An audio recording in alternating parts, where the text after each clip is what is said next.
Okay. All right. So I am going to go ahead and share my screen, and we will commence our lecture. So what we are going to talk about today is, once again, historical perspective. So one of the things that I tried to say at the beginning of the semester was that I was going to try to set up this class so that it went in a big circle, so that we would start the class by thinking about our own perspective on history, especially sitting down and writing out everything we know about those three wars. And then we would end the class reflecting on how we got that perspective, how we got to this point, what kinds of things might have influenced our perception. And so that was the topic of the paper that you turned in last night, was this idea that you have a historical perspective and the way that that perspective might have been shaped and the way that it might have been changed by sitting down and thinking about it. So today what we're going to do is this sort of bookend to the first lecture. So today we're going to talk about how we get our ideas and, importantly, what happens when we disagree with an idea that someone else might have. So today we're going to talk about, what do we really know? So the first thing that I wanted to talk about is very much related to what we talked about on the first day, which is the goals of the course. So most of these goals make a lot of sense, and one of them, of course, I'm kidding, but of course we started with cataloging our current knowledge. We started with questioning where we got that knowledge in your very first paper. And then we started on the meat of the course, which is examining new knowledge, looking at new perspectives, looking at different ways to think about something we've already talked about. So what I tried to do, again, with the 3 books was assign 3 different ways to think about perspective. So with our first war, with the Revolutionary War, we talked about the perspective of the citizens. Why did they want to get into a war? Why would they even bother to get in a war? A lot of colonies at the time didn't bother, but America did, and it was kind of the first one. It created kind of this waterfall effect. And after that, a lot of other people did. So with our first book, we questioned the perspective of the people who were there at the time. With our second book, we looked at the Civil War from the perspective of much later, of a century later.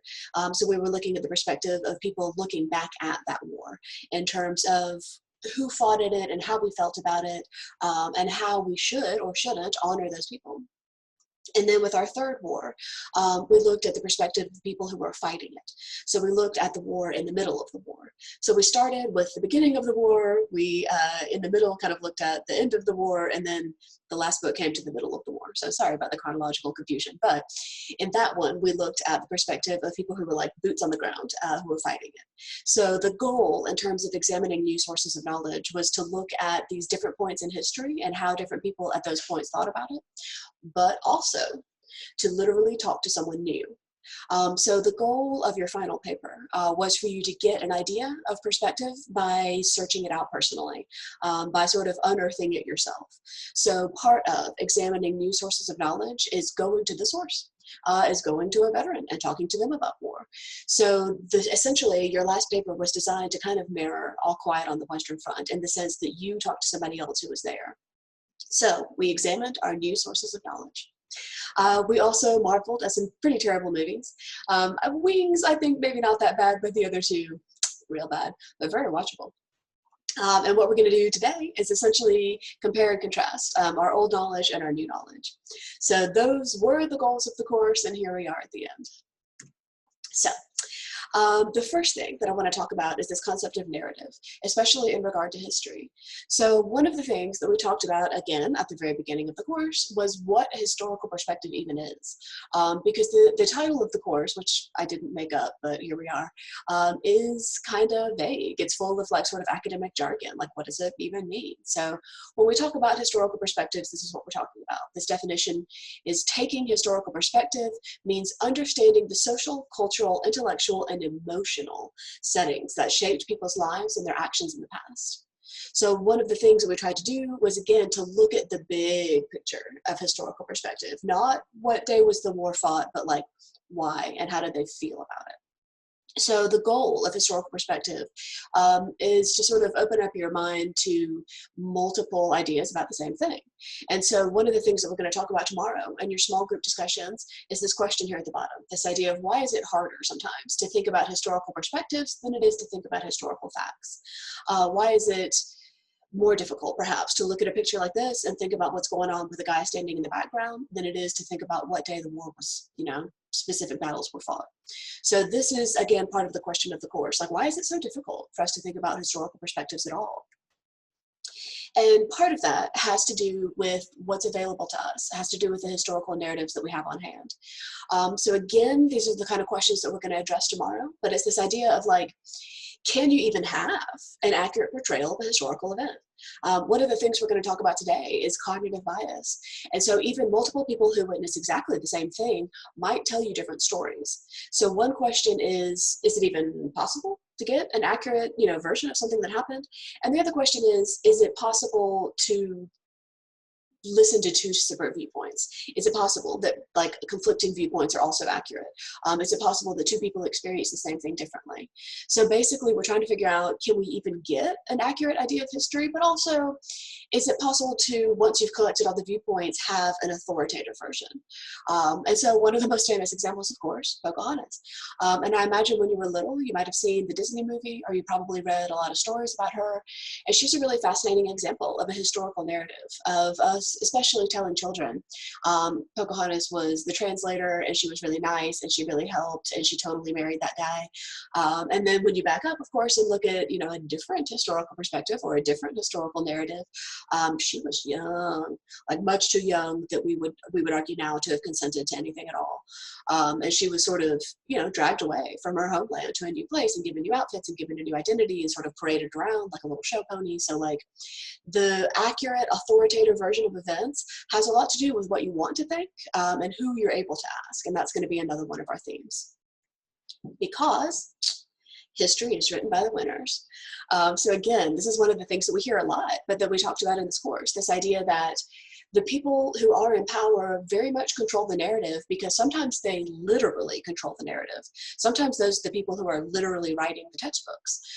Those are the people who are putting things like this passage that we talked about here in this textbook that said that the Atlantic slave trade brought workers, right? So the people who are in charge have the ability to publish what they want. This is why so much of what we read, even in core, is old dead white guys, because we educated white guys and we published white guys and we didn't educate or publish anybody else. So a lot of the classic texts that we have were written by the people who were able to write them.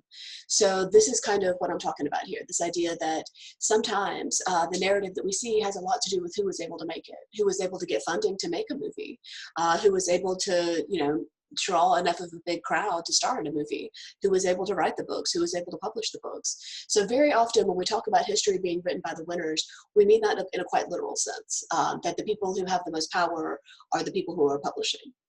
So again, this is one of the things that we'll talk about tomorrow. When we talk about the winners writing history, one of the things we have to talk about is that sometimes they change the history, or sometimes they sort of like put a different spin on what's going on.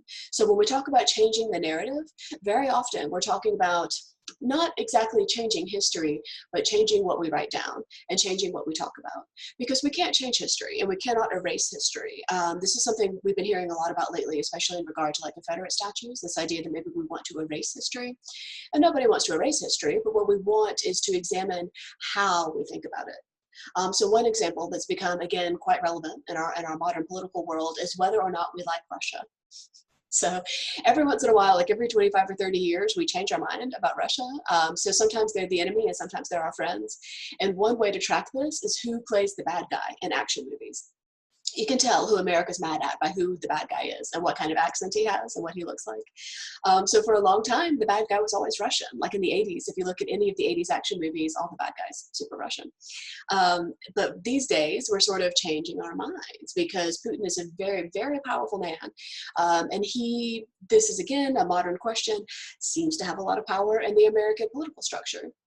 So essentially, if we decide that in fact we do like Russia, how do things change for Russia? Or if we decide that we hate Russia, how do things change for Russia? So here's an example. There's going to be a lot of graphs today, but here's an example of the way that our viewpoint on Russia changes over the course of history. It changes with our political viewpoints. It changes with our action movies. It changes with who's in charge of America and who's in charge of Russia. So if you look at this graph on the right, we're tracking from April of 1999 to July of 2019. And we're basically measuring whether American citizens think that Russia is our friend or ally, or whether they think that they're our enemy. And as you can see, we change our mind all the time. There's a huge amount of variation, even there over the course of 20, 30 years. So, or I guess, yeah. So part of this has to do with what's going on politically. Like you'll notice that in 2013 and essentially really in 2016, we changed our minds as we started looking into the Russia probe in regard to the 2016 election. And if you look at this graph on the right, we're looking at how that difference of opinion changes depending on your political party. So our historical narrative is subject to a lot of stuff. It's subject to time and it's subject to opinion. So we really have to think very often about, like, why might we feel differently now than we did then? Is it because we have new information? Is it because we have new allies? Is it because we got bombed? A lot of this has to do with essentially what's going on with the people involved and not to do with fact. Like, how we feel about somebody is not anything to do with fact. It's entirely narrative. So this is one of those things that I encourage you to keep in mind. If you remember, in about 30 years, think about this again. How do we feel about Russia? Because you'll be able to add to our little graph here. So the other question, again, that we started to talk about is this idea of if we are changing the narrative and if we are changing what we tell each other in regard to our history books and our history classes, who benefits? This is one of our favorite questions in sociology. Whenever you look at something and you're like, that's weird, what you need to ask yourself is, okay, but who benefits?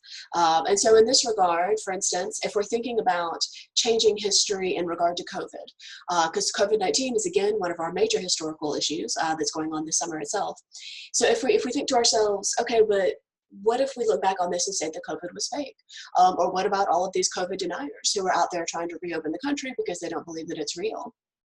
So let's say that COVID's not real. If we tell each other COVID's not real, who benefits? You know, possibly the people that want to reopen the economy, possibly the people who, you know, really want other people to go back to work, and also who is harmed. Possibly the people who are, you know, dead, or possibly the hospital workers. So it's a really sort of an interesting question in regard to, if this is fake, why would that benefit somebody? And for the record, I wanted to show you this. One of the ways that we know that COVID isn't fake is by all the people who are dying. So right now, COVID is third in line in terms of American deaths. It's right in line behind the Civil War, which of course all those deaths were American, so that counts double. And of course World War II, where we sent a lot of soldiers abroad to die. COVID is currently in third place. It's above World War I already, but it's killing a lot of people every day. So we think that right now it's probably about 1,000 people a day, maybe a little bit more. Last week it got up to about 1,600 a day. So will this ultimately kill more Americans than anything else that's ever happened in America? Maybe. So that's one of the ways that we can essentially look at a fact rather than a narrative. But I wanted to include this because there are a lot of people who are saying it's fake, and there will continue to be a lot of people who are saying it's fake. So one of the things that we need to pay attention to is who would benefit from believing such a thing. So part of the problem with the historical narrative, and especially with kind of following the news right now, is that we're living in a very weird time, especially with our relationship to truth. So this is something that we talked about the first day as well, but this idea that we're living in a post-truth world. And essentially what's going on here is this idea that, number one, when we made the news cycle 24 hours, we needed something to talk about for 24 hours. We used to have like 3 channels, period, and they would talk about the news for an hour a day, maybe 2 hours a day. But now there's like an infinite wealth of channels, and also there's all of the websites and all of the social media. So we have to have something to talk about. So we have, in a lot of ways, replaced truth with opinion. So number one, we needed something to talk about all day. Number two, opinion's way more interesting than truth. It's way more fun to watch somebody, you know, get angry and yell at somebody else than it is to like read a bunch of numbers. So a lot of the news sources have replaced news with opinions. And the other problem, of course, is that we have invented this concept of fake news. We have invented this concept that the media is lying to you on purpose. And that's not necessarily new. Of course, the media has always lied to people for lots and lots of reasons, but it has escalated in a way that we haven't seen before. In part, again, because of our current presidential administration. When he came out with this idea that anything negative about him was fake, it was very, very powerful. And so kind of what we're seeing right now is that any 2 news sources are going to offer you different information about the same event, especially about this man. So for instance, in this graph, we're looking at the live headlines from CNN and from Fox News. So these are happening at exactly the same time, on exactly the same day, but you'll notice that the headlines that they report are different. Are both of them lying? Maybe. Are neither of them lying? Maybe. Like both of these, or sorry, all four of these statements are relatively vague, so they could all be true. But this idea that one news source is telling you something very different from another news source at exactly the same time would indicate that at least one of them is not news and possibly that neither one of them are news. So part of our confusion, especially in regard to narrative, especially in regard to revisionist history, is that like we don't know. It's really, really hard to tell anymore. These are weird times. And I know you have no reason to believe me because you only, recently started paying attention, but I assure you, we have not seen this before. So part of the question then is like a little bit of a tinfoil hat situation, like, oh, is this all an evil plot? And like I said the first day, no, but on the other hand, maybe yes.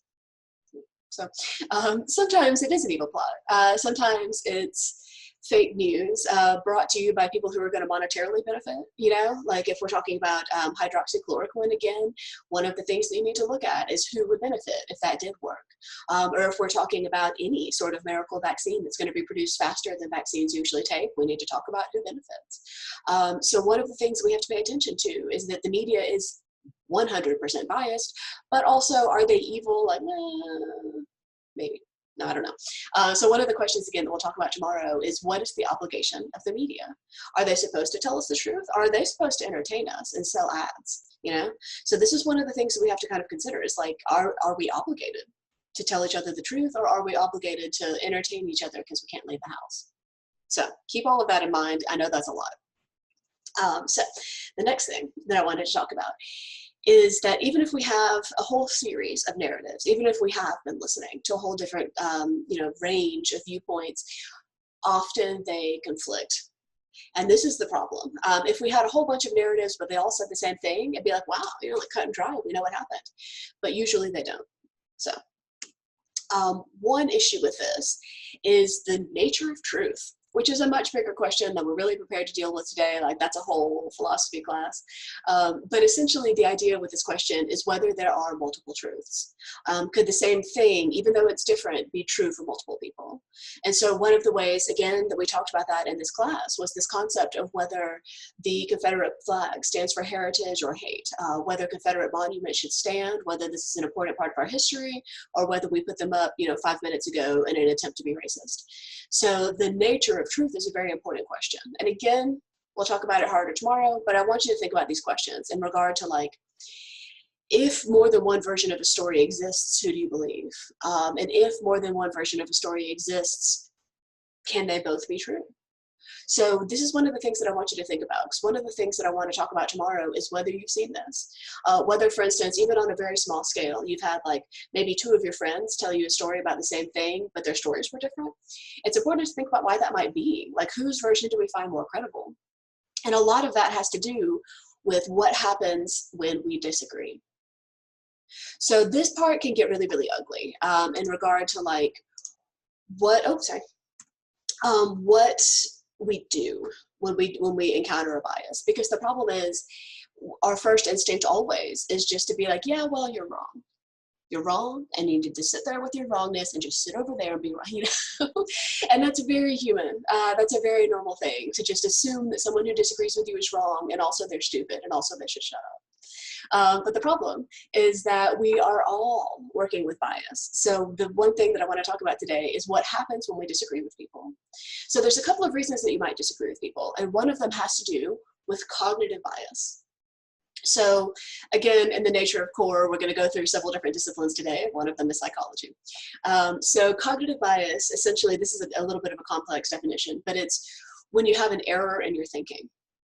And a lot of cognitive bias is just caused by brains needing a shortcut. Your brain gets a whole lot of information every day, and it can't possibly, think about all of it. So sometimes cognitive bias is designed just to help your brain get from point A to point B. So like if you are walking through a parking lot and a sort of bedraggled, skinny person with an air of desperation comes towards you, your instant thought is, oh, this person's going to ask me for money.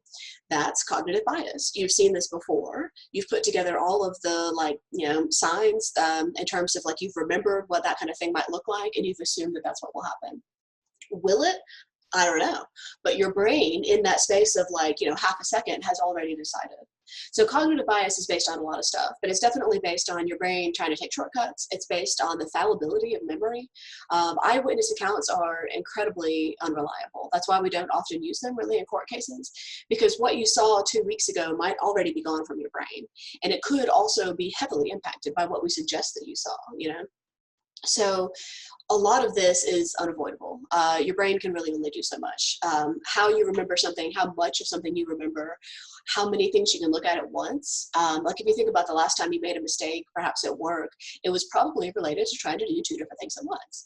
Or if you're on your phone and watching a movie, no matter how much you think you cannot really do both things at once. You just kind of have to switch back and forth between the two, and you're going to miss something. That's just how brains work. So cognitive bias is very important. You probably do remember things differently than somebody else, and you probably do think about things differently than somebody else, and it has to do with how much your brain can handle. That said, there are lots of other kinds of cognitive bias, some of which are a little bit more dangerous. So the primary one that you've probably been seeing a lot of lately, especially if you participate in social media, is confirmation bias. So confirmation bias is when you often subconsciously kind of filter through all of the information and only pick the parts that you already agree with. So confirmation bias is when you sort of interpret or filter information based on what you already believe. So the definition here has to do with information that confirms or supports one's prior beliefs or values. So this little graph, I think, is a really good way to think about it. So basically, in blue are your existing beliefs. These are the things that you came to the table believing. In red are all of the facts and evidence, some of which are true, some of which are false, whatever, but this is all of the stuff that's going to come up when you Google it. So this part in the middle are the results that you share.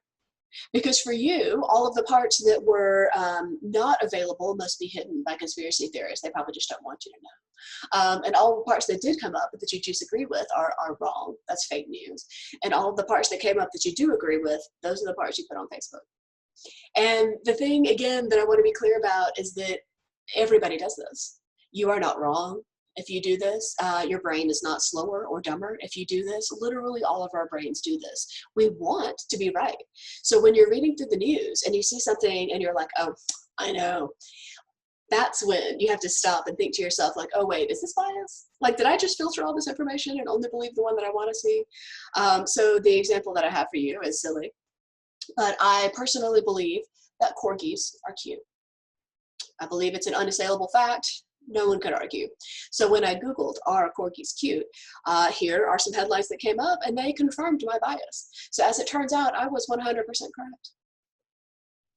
That's how the internet works.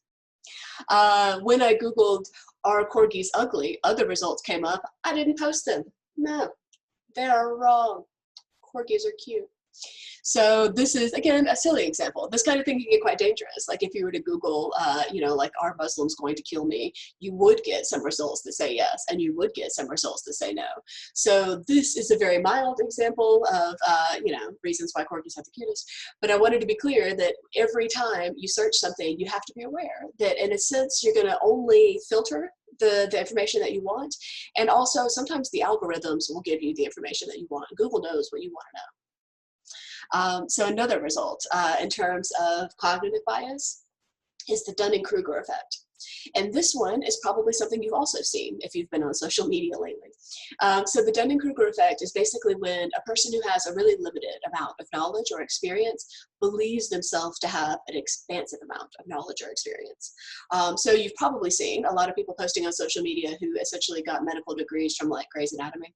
And they're all like, well, I read one article in, you know, peoplemagazine.com, and it said, it's like, okay, you're not a doctor. Like you're still not a doctor. So often what happens, especially with young men, this is a weird thing, it does have a gender relationship, is that somebody learns a little bit and they immediately rate themselves as some sort of expert or as totally competent. And then the more they learn, the more they're like, oh shit, I know nothing.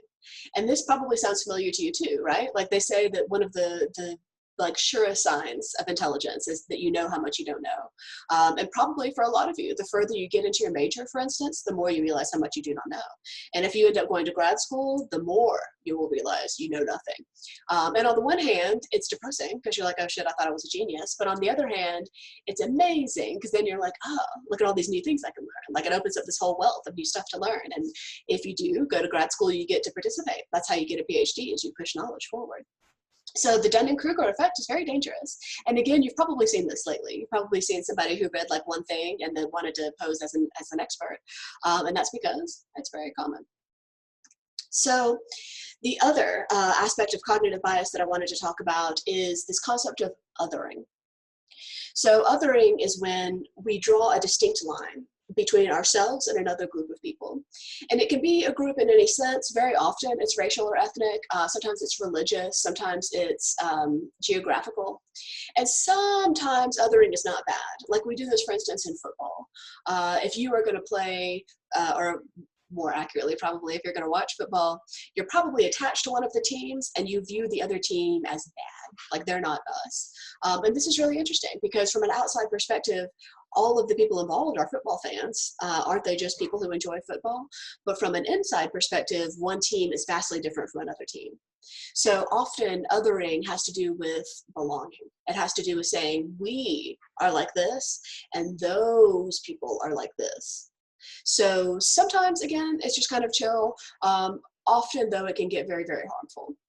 So the problem with creating an us versus them narrative is that always the them are bad.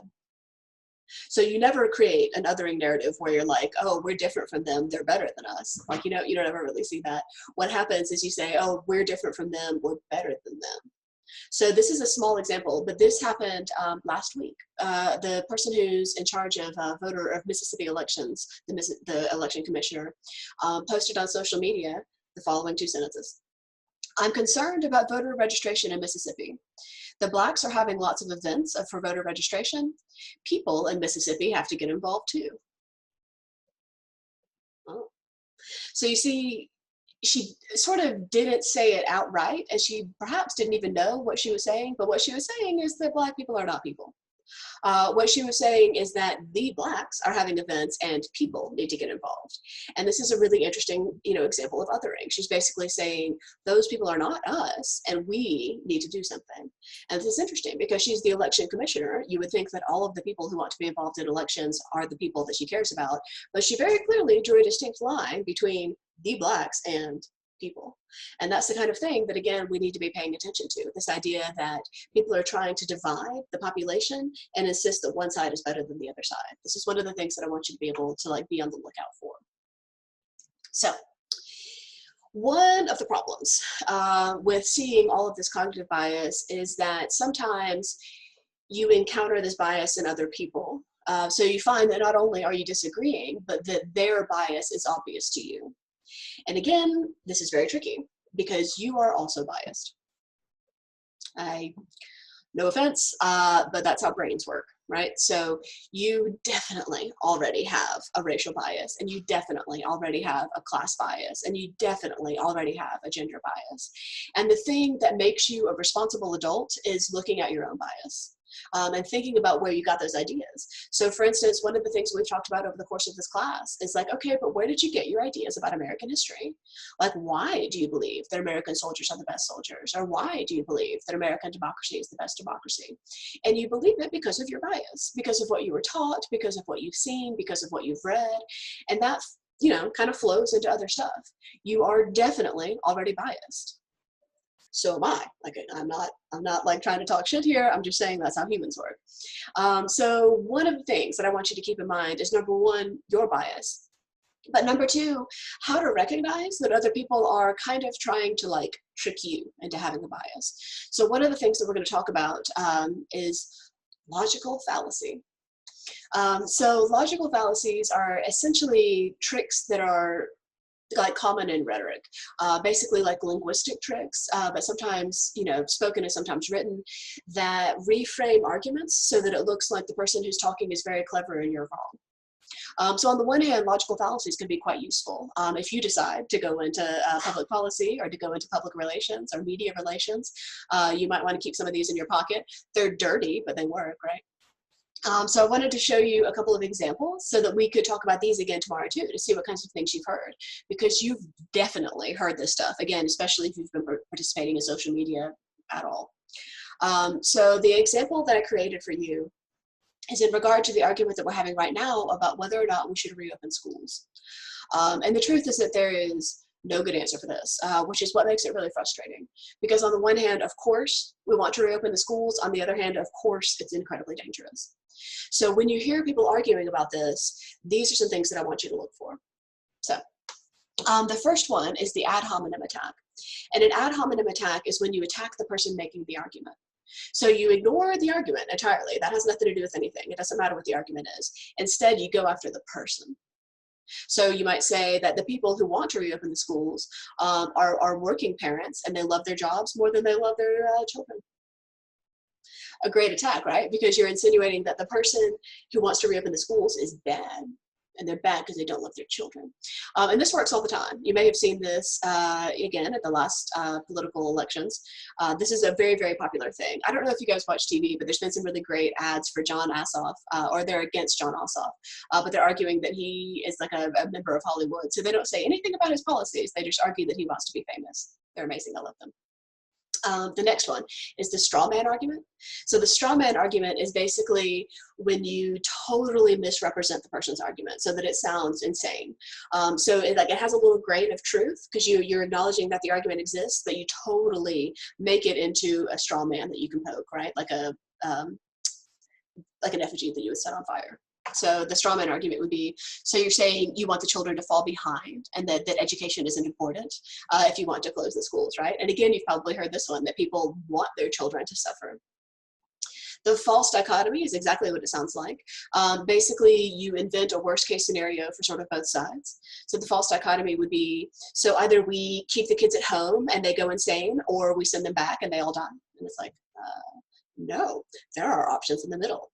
The important thing about the false dichotomy is that it goes to two extremes. You have to keep in mind, usually people who are offering a false dichotomy are not acknowledging all of the gray stuff in the middle. The red herring, one of my favorites, I love red herrings. So the red herring is when you ignore the argument altogether and talk about like something over here. So a red herring is really popular in movies. It's like sort of to distract you from what's, ultimately going to be the answer to the murder mystery. But the red herring is when you just throw in a totally different thing. So you would say, like, why are we even talking about going back to schools when the real problem is overcrowded hospitals? And it's like, I mean, you're right. Like, that's also a problem, but also that's not what we're talking about. You'll see red herrings a lot. This is a very common rhetoric, kind of a rhetorical trick, really, because if you can distract people by something that they care so much about, then they will ignore the real problem. So very often when people are trying to talk about something like the economy, people will throw in an argument about like guns or abortion because it's way more exciting and it distracts people. So it's just a red herring. It has nothing to do with anything, but it's shiny. And the final, and you've probably been hearing a lot of this one, is anecdotal. So anecdotal is when you mention like one case that you heard about online. So it would be like, oh, well, daycare is reopened in my aunt's state and her kids aren't dead. So it's like, oh, there's one example, congratulations, So anecdotal evidence is, again, really, really popular because it's personal to people. So you might hear people saying like, well, I don't think COVID is real because I don't have it. And then another person might say, well, I do think COVID is real because my grandmother died. And on the one hand, both of those are anecdotal. So you have to really keep in mind whether that person has evidence, whether they have big picture evidence, whether they have studies, whether they have peer-reviewed studies, because anecdotal evidence can be quite dangerous. Because very often, again, as humans, if we don't see something firsthand, it might as well not be real. It's hard sometimes for us to care about something that isn't personal. So anecdotal evidence can be quite tricky. Okay, so hopefully that all made sense. This is another example that someone else made, but I thought it was funny. But here they're talking about if you have this argument that natural selection is supported by evidence, the ad hominem attack would be that the person who suggested it reeks of elderberries.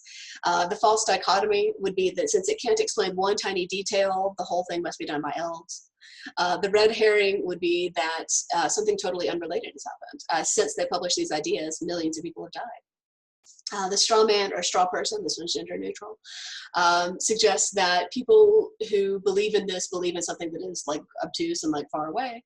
And we didn't talk about the post hoc argument, but the post hoc argument is basically when you argue that if two things are related, another thing must be related. So again, we'll talk about some of these tomorrow, especially any that you've seen lately that have been especially you know, beautiful or hilarious, because these are very, very common ways to support your perspective and to dismiss somebody else's perspective. And again, they're just tricks. They're, you know, they're just some sort of like slick bullshit, but you have to know that they exist because you have to be able to question them. Okay, so now we are going to change tracks a little bit, and we are going to talk about representation. So one of the things we've discussed over and over, especially in regard to historical perspectives, is who we should listen to, whose perspective we should pay attention to. So most of the time, we listen to the powerful. Again, in part, that's because they already wrote the book. In part, that's because they're already on TV. But in part, sometimes the powerful people do know things. Like, we can't ignore that sometimes they do know the things. One of the things that we talk about a lot in my Core 201 class is this idea that a lot of the men who wrote the Constitution were the most powerful men available. They were incredibly wealthy, they were incredibly well educated, and that's how they knew so many things. So sometimes we should listen to the powerful because they know what they're talking about, because they spend a lot of time and money, you know, becoming educated in this thing. But sometimes we shouldn't, right? But again, I wanted to be clear, sometimes we should. Sometimes those were the people who were there. They were in the room where it happened. They're writing about their own experience. They have the most education in this regard. However, sometimes not. Sometimes perhaps we should listen to the powerless. Sometimes if we're going to talk about something, we should talk about who else was there. What about the women, for instance? We very rarely talk about the female perspective. We're beginning to in the last 20 or so years, but we didn't, you know, previously. Or what if we talk about the people who weren't white? What if we're going to talk about slavery, so we read a book about somebody, or written by somebody who was a slave? What if we talk about people who were illiterate and therefore couldn't write their stories down? There's been a huge movement in the last probably 30 years perhaps in anthropology to go out and collect stories from illiterate people, because historically our history has been passed down verbally. It's been passed down through stories and through songs, but sometimes we are losing the history of people who can't write because they are dying without telling anybody their story. So we're losing a lot of languages, we're losing a lot of like cultural artifacts, we're losing a lot of historical stories. So one of the things that we're really trying to push for lately in academia is going out and collecting the stories of people who can't write them down themselves, because often that's incredibly valuable. So yeah, sometimes we should listen to the powerful people. They spent 25 years studying this. Sometimes we should listen to the powerless people because they were there too. You know what I mean? Perspective. Sometimes we should listen to the historians. Again, most of the time, if somebody spends a lot of time studying something, it's because they care and because they have already developed a wealth of information. That said, of course, historians have bias too, and we have to be very careful about that. Some historians are reporting facts, and some historians are reporting their feelings. And cognitive bias comes into this hugely, and confirmational bias comes into this hugely. So on the one hand, yeah, listen to the historians. They were writing it down the whole time. On the other hand, question the historians, because it's possible that they're only writing down a tiny piece of history and it's the one that they like. The other thing I just wanted to mention, in case you're ever in a position, just please don't burn the libraries. We need those. We have lost so much human history by people burning libraries. The Library of Alexandria is, of course, a really famous example, but there's a lot of examples. So if you are ever in a position with a flamethrower, perhaps, or a bomber, please don't bomb the libraries. We need those. We need those artifacts. Thank you. Okay. Sometimes we should listen to people who are on the ground. So biographies and autobiographies are having a real moment, which is kind of chill. But first-person accounts are often the best thing we can have.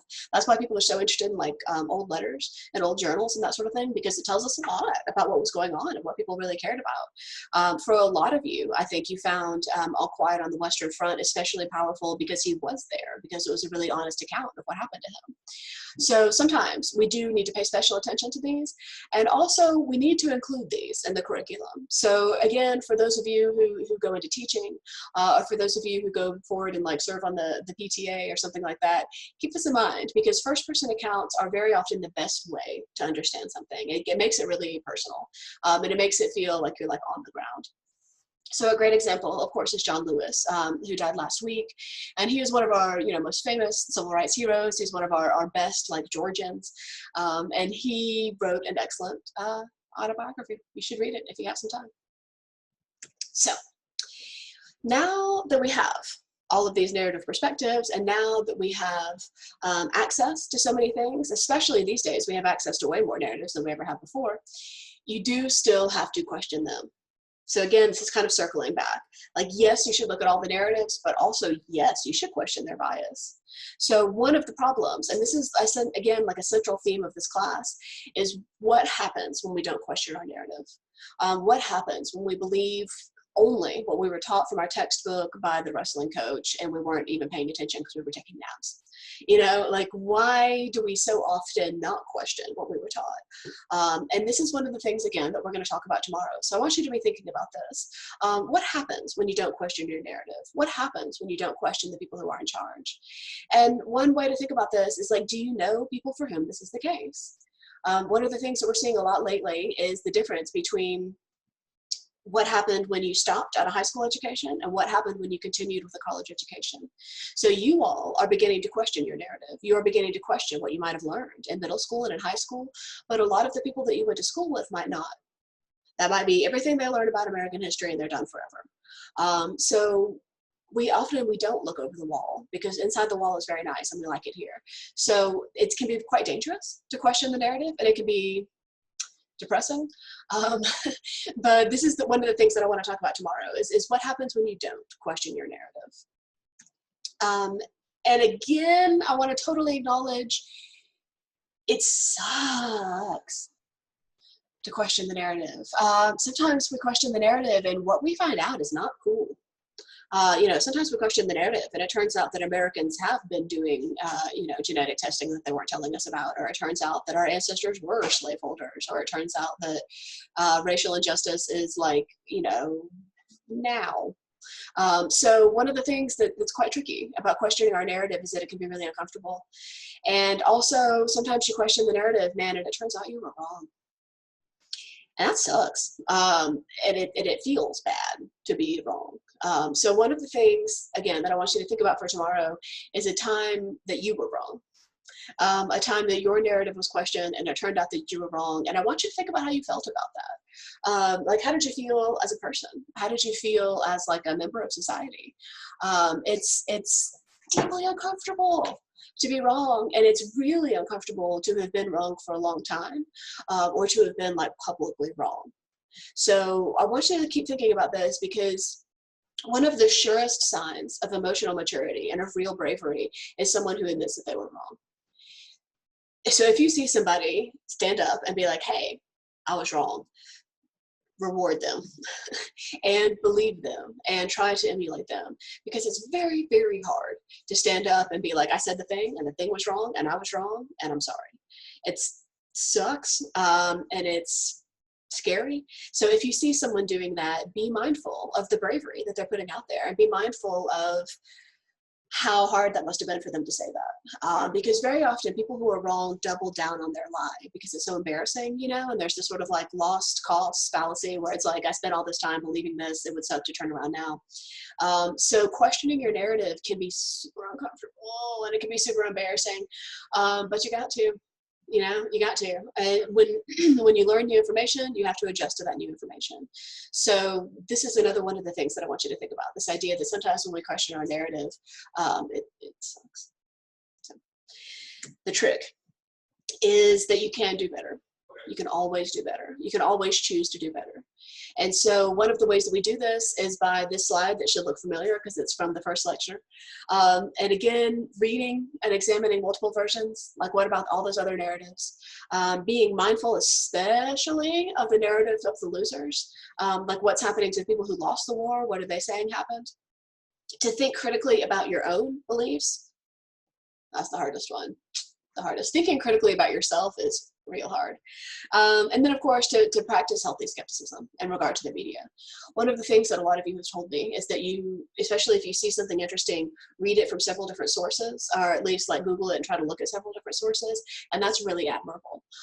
It takes all day, which is dumb, but it's admirable to go look at lots of different sources and to really question why you believe what you believe. Because confirmation bias is so comfortable, and it's so easy, and it makes you feel so smart. So looking at lots of other sources and really questioning things, and also questioning people that you like, sucks, but you got to. So now we move into our final section, which is historical perspective, except whoops, it's right now perspective. So I know I've been saying this all semester, but I did not anticipate the world catching on fire and becoming relevant to my course, but here we are. So I wanted to talk about a lot of the stuff that's going on right now, because one of the last things that I want for you to think about is something that you are going to think about for the rest of your life, which is your perspective on right now. We are literally living through historical times. So let's start with our current historical event, which is, of course, COVID-19. The coronavirus. This is the first pandemic in a century. So we've had, communicable diseases float around, and you might remember people talking about like avian flu, or about like SARS or something like that. But this is the first big pandemic we've seen since 1918. So basically, it's a worldwide phenomenon, and we haven't seen something like this in your lifetime or in mine for sure. So it's kind of interesting because on the one hand, we're kind of all going through the same thing. Like, this disease does not know how much money you have or anything like that. It doesn't know what your nationality is or your religion. It's just a communicable disease, it's just out there in the world. So on the one hand, everybody all over the world is dealing with it. On the other hand, it's not necessarily creating a lot of like familial feelings, right? Like, we're mostly dividing ourselves, in part because we have all of these myths, but also in part because one of the ways that we're trying to not spread it is by travel bans. So we are traveling less than anybody has in like 2 centuries. We're essentially not going anywhere. We're certainly not flying for the most part. By the way, if you've been wondering why the weather forecasts are so inaccurate lately, it's because we're not flying. Because we usually get a lot of our information from flying over the weather channels, like the buoys that collect the weather data, and also we impact the environment by so much flying. But since we're not flying very much anymore, all of the weather forecasts are deeply inaccurate. It's frustrating, but anyway, that's one of the things that's happening. So in regard to COVID, we're seeing a lot of fallout. So one of the things that's being impacted is pretty obvious. It's our health crisis. So a lot of people are dying and a lot of people are getting sick. And one of the issues with this is that our knowledge about it is so limited. So our information is changing every day. Like, we're only just now finding out that people who catch COVID and recover from COVID suffer heart damage. We're seeing that in a huge percentage of the people who have recovered from COVID. So people, some of them are dying. If we look at this graph, we can see the total cases versus the total deaths. And this was from last week, so it's as accurate as I could get. So a rather significant number of people are dying, but also a lot of people who don't die still have lasting damage to your lungs, lasting damage to your hearts, lasting brain damage in some cases. So the health crisis is real. People are getting sick and they're really, really suffering. But it's also very hard on the hospitals. I'm sure you've seen a lot of information about the hospitals running out of materials. It's really hard on the frontline workers. It's really hard on the people taking care of their families at home. So the health crisis element of it is very important and is very real. And again, it's cross-cultural and across classes. Although it does have a disproportionate impact on minorities, and that's one of the things that we will talk about. So it's a crisis for everybody. It's more of a crisis for some people than for others. One of the things that we're seeing that's been a real problem is that because of quarantine and because of social distancing, we've had to close a lot of segments of the population. So unemployment is extremely high. So during the Great Depression, unemployment was at around 24, 25%. And right now we're averaging probably around 10, 15%. But it's a little bit hard to tell because we're going through our second wave, of course. So we know that as of last week, again, when I made the slideshow, 51 million people have filed for unemployment. And in June, unemployment was around 11%. But for whatever reason, they measure unemployment on the 12th of the month, and cases have gone up, or rather people filing for unemployment has gone up since the 12th, so it could be more. So one of the things that we know is happening is that it's hitting some industries and not others. So for instance, Amazon's doing great, and like food delivery is doing great, and grocery stores are doing great, but the entire movie industry is shut down. All of the parks are shut down. All of the conventions are shut down. There's no concerts. So unemployment is really high in certain sectors, largely in the service sectors, which is one of the things that we'll talk about. But essentially, people who can work from home are okay. People who can't work from home are kind of screwed. So one of the things that I want you to think about in regard to like your historical perspective is how this impacted you. Did you have a job that you were going to do this summer and now you can't? Have people in your home lost their jobs? Is this going to be something that impacts you negatively, especially in regard to like, are you going to get kicked out of your home? So one of the things that I want you to think about is, did unemployment hit you personally? In this graph, or these two graphs, on the one on the left, you can see that it is worse in some states than in other states. And that has a lot to do with, number one, how bad the virus hit those states, but number two, what kind of jobs are common in those states. So since March, you can see that in Georgia, it's been especially bad. And again, this is twofold. One, because we reopened the Georgian economy way too fast, and everybody, we had a massive second wave, but also in part because there's a lot of service industry jobs in Georgia. The film industry is huge here, and like tourism is huge here. And since there's none of that happening, a lot of people are out of jobs. Probably 60% at least of the labor force in Georgia is out of a job. So that's more than half of Georgians who are working. The labor force is, of course, not all people, but you know what I mean. On the right, we're looking at how this has hit people based on their income. So the question at the top here is whether you or someone in your household has either lost their job or taken a pay cut. And you'll notice that among people in the upper incomes, about a third of people have lost a job or taken a pay cut, but it gets worse the lower your income gets. So for people who are in middle incomes, about 42% of them, but for people in the lowest income brackets, more than half of them have either lost a job or taken a pay cut. So it obviously hits people disproportionately in that regard. Also, another way to think about it is whether you can pay all of your bills. And so for some people, we're measuring, are you not able to? And in the upper income, an increase, obviously, 11% versus 7%. In the middle income, another increase. But in the lower income, one of the things that I want you to pay attention to is the fact that a lot of people at the lowest levels of the income were already not able to pay all of their bills because we don't pay living wages for a lot of our jobs. And the other question here is that now more than half of them might not be able to pay all of their bills. One of the things that we're going to see in the next couple of months is a huge wave of evictions because people aren't able to pay their rent or their mortgage. And in the bottom, one of the things that economists always recommend is having essentially a rainy day fund, like enough money saved that you can have 3 months of expenses. And this is, by the way, a great idea. And if you can afford it, you should do it. However, if you're running out of money every month, of course you're not saving. That's not how money works. So in the upper incomes, yeah, like 75% of them had enough money. But in the lower incomes, you'll notice that maybe 25% of them have enough money. So again, being unemployed is hitting some people harder than other people. And that's one of the things that I want you to think about in regard to your historical perspective. Did it hit you? Another thing that definitely impacted you is quarantine. So for a little while, we went into a hard quarantine, and then we started sort of phasing it in and out. So some places are allowing for like small gatherings, some places are restricting gatherings. So this did hit you. Everybody had to leave. Everybody had to leave school and go home. So for some people, this has been kind of chill. For some people, like it's kind of cozy and they kind of like it and they're enjoying never leaving the house. For the first couple months, I was kind of into it. I am an introvert and I love not putting on real pants ever. But after a while, it gets really, really bad. And for some people, it was really, really bad the whole time. We know that it's had a huge spike in domestic violence and in violence against children. So for some people, they are locked in somewhere unsafe. And for some people, they are locked in somewhere safe. So again, I want you to think about how quarantine hit you. Did you have to go home to parents that, disapprove of you? Did you get to go home to parents who love you and want to feed you all day? Did you start drinking really heavily or smoking really heavily? That's been very common. So basically, did quarantine work for you or no? Or maybe it worked at first and now you're bored. The other thing is all of the social change. And again, this one is massive. The limited social contact is a big one. That's been very hard for extroverts. But one of the things that probably, again, hit y'all personally is how many things got canceled. So for instance, we didn't have graduation at Oglethorpe in the spring, and we're not going to have it again until next spring is what they've decided. There's not going to be any sports this fall. Like most of the clubs have been canceled. All the fun summer stuff got canceled. So for a lot of people, the social change has been very, very negative.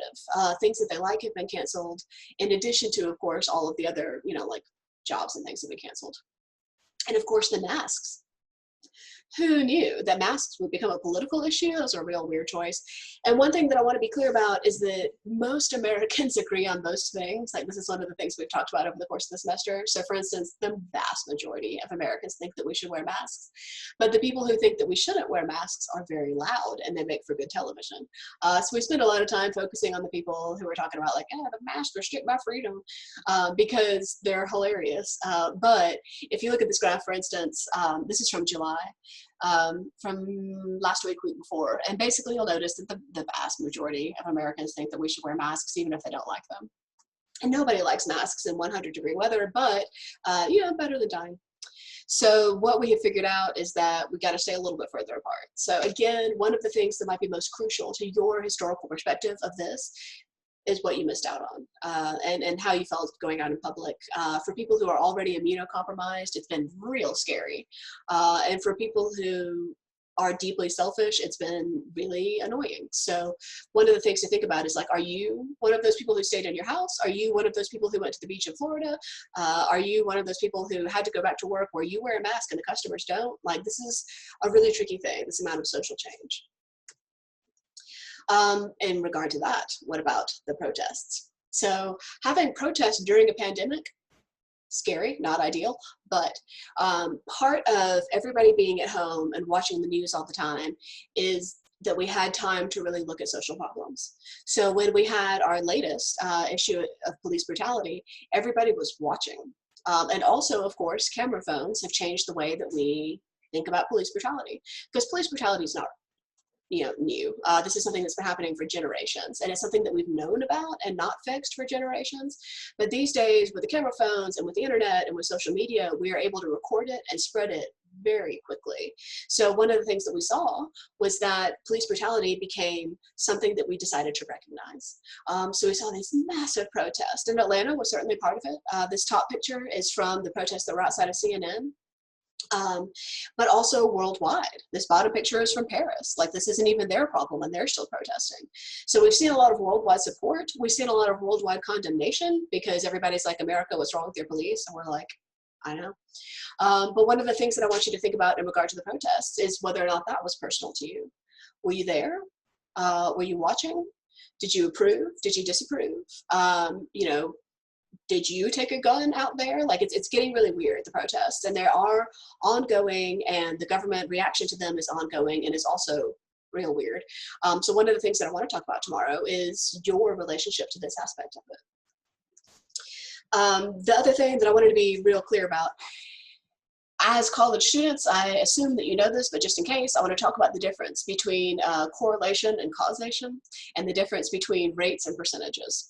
So essentially, one of the arguments that a lot of people are saying is that the police kill more white people than they do black people. And because you're college students, you understand the difference between percentage and rate. And the truth is that there are more white people. So to kill more white people would be logical, because there just are more of them. But to kill people at a higher rate is a different problem. So if we look at this graph, you can see that white people make up about 60% of the American population, whereas black people make up about 13%.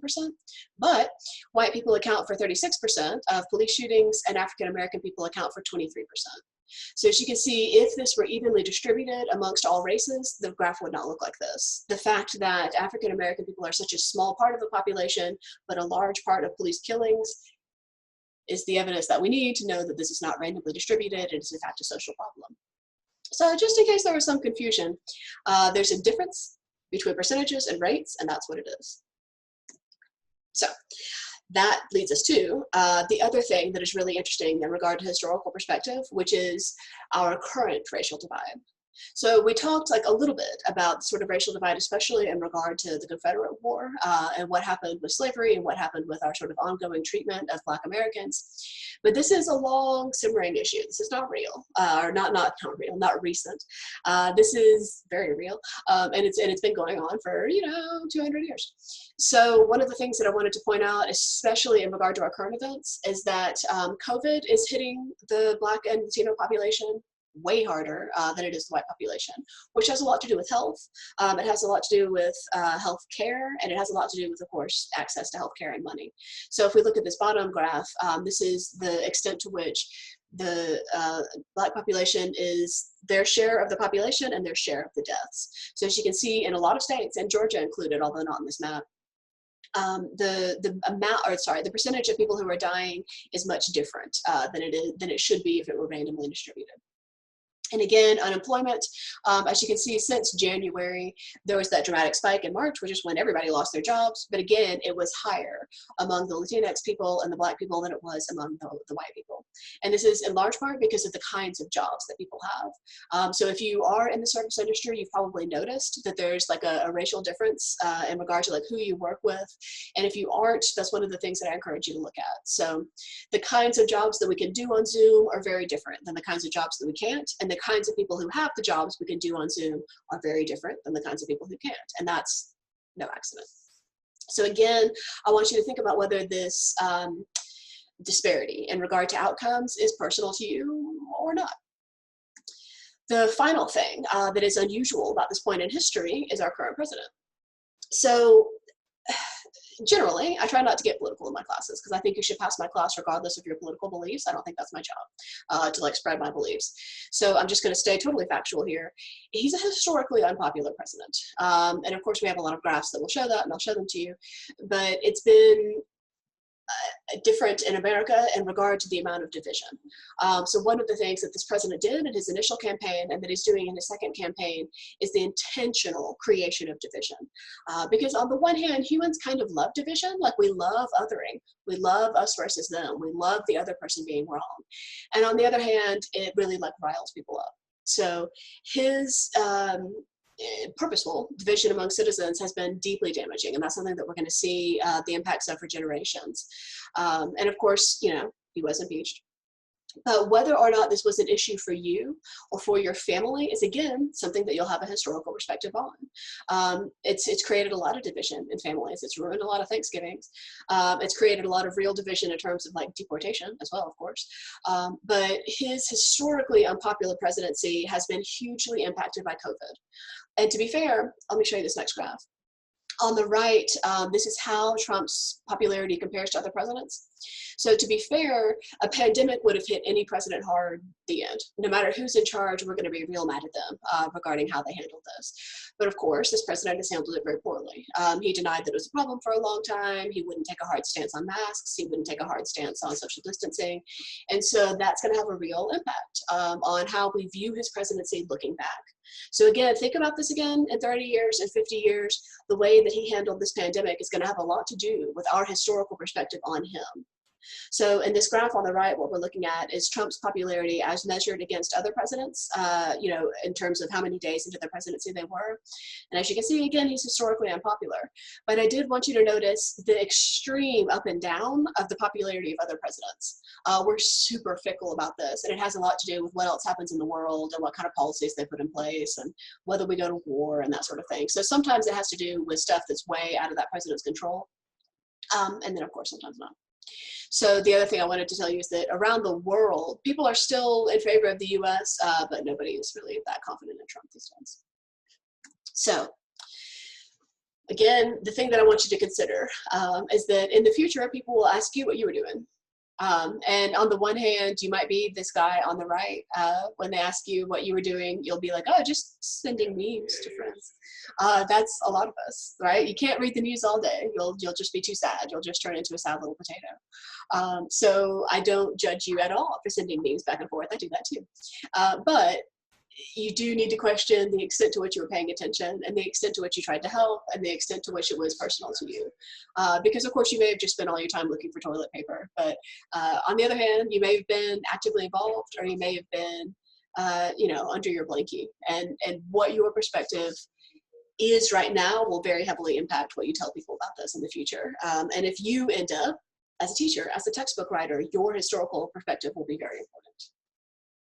So that is the end of this slideshow. So I'm going to go ahead and stop